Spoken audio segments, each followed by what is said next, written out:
তো সকলকে স্বাগতম। তো কাস্ট সার্টিফিকেট রিভেরিফিকেশন নিয়ে অনেক সমস্যা রয়েছে। তো সেই সব সমস্যার আজ সমাধান দেখে নেব, কিছু প্রশ্ন উত্তর আমরা দেখে নেব। তো সঙ্গে থাকো। তো প্রথমে দেখো রিভেরিফিকেশনের আসল কারণ কি। অনেকেই প্রশ্ন করছে কি জন্য এই রিভেরিফিকেশন হচ্ছে। দেখো, ভুয়ো তথ্যের ব্যবহার, অতীতে ভুল বা জালিয়াতি করা তথ্য দিয়েই অনেকেই জাল সার্টিফিকেট করেছে। তো এখানে রাজ্য সরকারের পদক্ষেপ নিয়েছে কি, বিসিডব্লিউ দপ্তরের নতুন নির্দেশিকা অনুযায়ী প্রকৃত উপভোক্তাদের চিহ্নিত করে সম্পূর্ণ প্রক্রিয়াটি ডিজিটাল এবং স্বচ্ছ করা। তো এই জন্য কিন্তু রিভেরিফিকেশন প্রসেস শুরু হয়েছে, যাতে ভুয়ো যে সার্টিফিকেটধারী এবং প্রকৃত সার্টিফিকেটধারী তাদের আলাদা করা যায়। তো যারা রিভেরিফিকেশন করবেন না তাদের সার্টিফিকেট কিন্তু ইনভ্যালিড বা বাতিল হবে কিন্তু এখানে। তো এটা কিন্তু বুঝতে হবে তোমাদের। নেক্সট, মূল নির্দেশিকা 2011 সালের পর ইস্যু হওয়া সার্টিফিকেট। তো এখানে কি বলেছে দেখো, তো এখানে বলেছে 2011 সাল থেকে 2026 এই সময়ের মধ্যে ইস্যু হওয়া সমস্ত কাস্ট সার্টিফিকেট রিভেরিফিকেশনের র্যাডারের আওতায় কিন্তু। নেক্সট, রাজ্য সরকারের নির্দেশ অনুযায়ী এই সময়কালের সমস্ত ডেটা নতুন করে যাচাই করা হবে।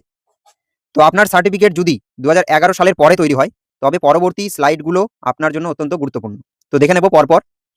তো প্রথমে দেখো কাদের ভেরিফিকেশন বাধ্যতামূলক। তো এখানে দেখো সার্টিফিকেটে অ্যানালগ বা অফলাইন সার্টিফিকেট।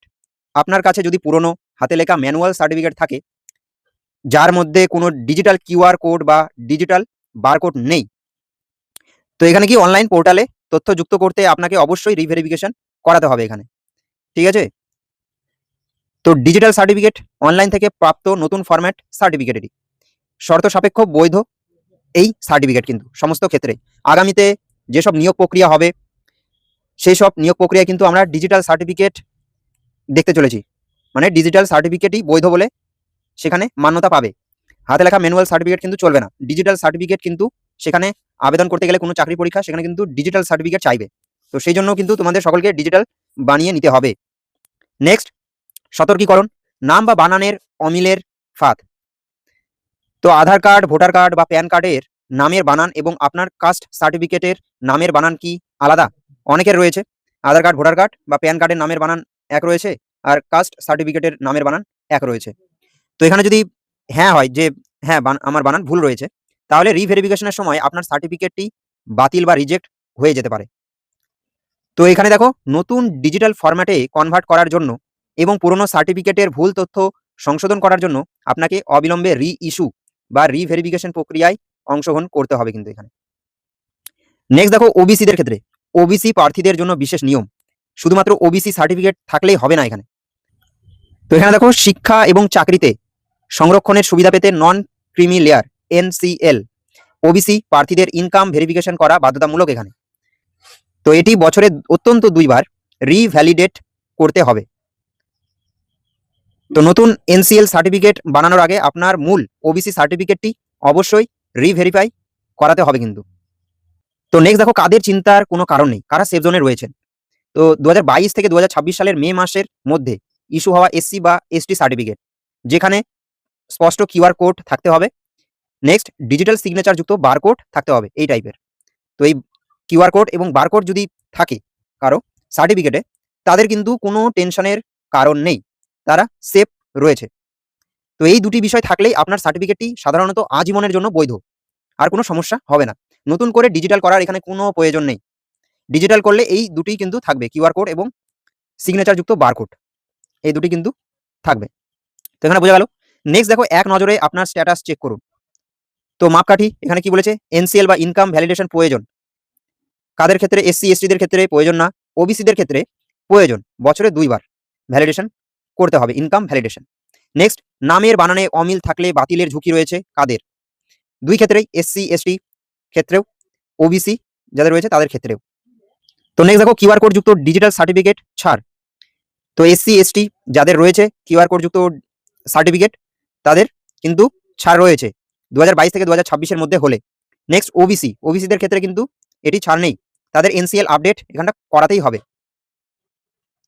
তো নেক্সট দেখো, বিভ্রান্তি কেন? বিডিও অফিসের বিভিন্ন নিয়ম। তো রাজ্য সরকারের নির্দেশিকা থাকলেও প্রতিটি বিডিও বা SDO অফিস তাদের নিজস্ব পরিকাঠামো অনুযায়ী কাজ করছে। দেখো, বারবার আমি যারা কমেন্ট সেকশনে কমেন্ট করছেন তাদের আমি বলার চেষ্টা করছি যে প্রতিটি জেলার প্রতিটি ব্লকে আলাদা আলাদা নিয়মাবলী বা রুলস ফলো করছে তারা। তো সেই জন্য আমাদের এখানে যে নিয়ম চলছে সেটা কিন্তু অন্য জায়গায়, অন্য জেলায় কিন্তু সেটা নাও হতে পারে। সেই জন্যই আমি সবাইকে বলছি যে নিজেদের ব্লকে বিডিও অফিস বা এসডিওতে গিয়ে যোগাযোগ করতে। কারণ সব জায়গায় সমান নির্দেশাবলী কিন্তু ফলো হচ্ছে না। দেখো কোথাও বলছে ২০১১ সালের পর সব জমা দিন। আবার কোথাও কোনো বিডিও অফিসে বলছে আমরা শুধু ২০১৬ সালের পরেরগুলো দেখছি। আবার কোথাও গিয়ে শোনা যাচ্ছে যে এখনো নোটিশ আসেনি, অপেক্ষা করতে হবে। তো আপনার কাছে নতুন ডিজিটাল এসসি সার্টিফিকেট থাকলেও কিছু নির্দিষ্ট বিডিও অফিস আপনাকে পুনরায় রিভেরিফিকেশন করতে বলতে পারে কিন্তু। আবার কিছু অফিস বলবে প্রয়োজন নেই। তো সোশ্যাল মিডিয়ার কথায় বিভ্রান্ত না হয়ে স্থানীয় অফিসের নিয়ম মানাই একমাত্র কিন্তু উপায় এখানে। তো এখন দেখো বেশিরভাগ ক্রিয়েটাররাই শর্ট ফরম্যাটে ভিডিও বানাচ্ছেন, দু একটা কথা বলে লোককে বিভ্রান্ত করার চেষ্টা করছেন। তাদের ভিউজ নিয়ে কথা এখানে। ঠিক আছে? বলছেন যে আজই কাস্ট সার্টিফিকেট রিভেরিফিকেশন না করলে একদম বাতিল। তো এইটুকু বললে তো হবে না। সবটুকু বলতে হবে যে কি কারণে বাতিল, কোথায় যেতে হবে, কি করতে হবে। সেজন্য আমি কিন্তু তোমাদের সবকিছু বলছি, কোথায় যেতে হবে, কি অসুবিধা। সেজন্য এই লং ফরম্যাটে ভিডিও বানানো। তো তোমরা সঙ্গে থাকো। তো এবার দেখো ভেরিফিকেশনের লাস্ট ডেট কবে? অনেকেই কমেন্ট করছে যে দাদা ভেরিফিকেশনের লাস্ট ডেট কবে? তো এখানে দেখো রাজ্য জুড়ে এখনো পর্যন্ত কোনো সর্বজনীন শেষ তারিখ ঘোষণা করা হয়নি। তো এটা জেনে নিলেন। নেক্সট, আপনার ডেডলাইন সম্পূর্ণভাবে নির্ভর করছে আপনার স্থানীয় বিডিও বা এসডিও অফিসের নোটিশের উপরে। তো নোটিশে লেখা থাকবে যে এত তারিখ থেকে এত তারিখ এসটিদের কাস্ট সার্টিফিকেট ভেরিফিকেশন হবে। নেক্সট, ওবিসি রয়েছে, এসসি রয়েছে। তো প্রত্যেক কাস্টের প্রত্যেক একটা নির্দিষ্ট, তো আলাদা আলাদা ক্যাটাগরি কাস্ট সার্টিফিকেটের, তো আলাদা আলাদা কাস্ট সার্টিফিকেটের আলাদা আলাদা দিনে, তো এখানে আলাদা আলাদা ক্যাটাগরি ওয়াইজ, তো এখানে আলাদা আলাদা কাস্ট সার্টিফিকেটের আলাদা আলাদা ডেট দেবে। দেখা গেল এসটিদের 7 দিন, এসসিদের 5 দিন, ওবিসিদের 4-5 দিন এরকম। তো এখানে ক্যাটাগরি ওয়াইজ কাস্ট সার্টিফিকেটের, তো এখানে কিন্তু বিভিন্ন। তো নেক্সট দেখো অফিস থেকে চিঠি, মোবাইলে এসএমএস বা পঞ্চায়েতের মাইকিং এর মাধ্যমে নির্দিষ্ট তারিখ জানানো হলে শুধুমাত্র সেই তারিখের মধ্যেই আপনাকে জমা দিতে হবে। ক্লিয়ার? নেক্সট, আপনার পরবর্তী পদক্ষেপ কি হবে? প্রথমে রয়েছে নিজস্ব যাচাইকরণ। আপনার সার্টিফিকেটটি অফলাইন হাতে লেখা কিনা এবং অন্যান্য আইডি, ভোটার কার্ড, আধার কার্ডের সাথে নামের বানান মিলছে কিনা তা চেক করতে হবে। নেক্সট, নথি সংগ্রহ। সমস্ত প্রয়োজনীয় আইডির অরিজিনাল এবং ফটোকপি একটি ফোল্ডারে গুছিয়ে রাখুন। নেক্সট, স্থানীয় অফিসে যোগাযোগ। ইউটিউব বা সোশ্যাল মিডিয়ার গুজবে কান না দিয়ে আজই আপনার নিকটবর্তী বিডিও বা এসডিও অফিসে যান এবং সেখানকার নির্দিষ্ট নিয়ম জেনে নিন। তো সঠিক তথ্য শেয়ার করুন, গুজব থামান। অসম্পূর্ণ তথ্যের কারণে বহু মানুষ আতঙ্কিত রয়েছে।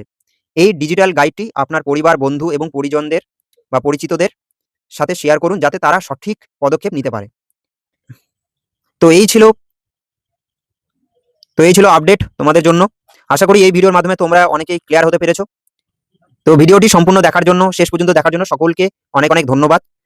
তো সঙ্গে থাকো, নতুন নতুন আপডেট ভিডিওর মাধ্যমে আসতে থাকবে তোমাদের জন্য। তো সকলে ভালো থেকো। Thank you for watching. তো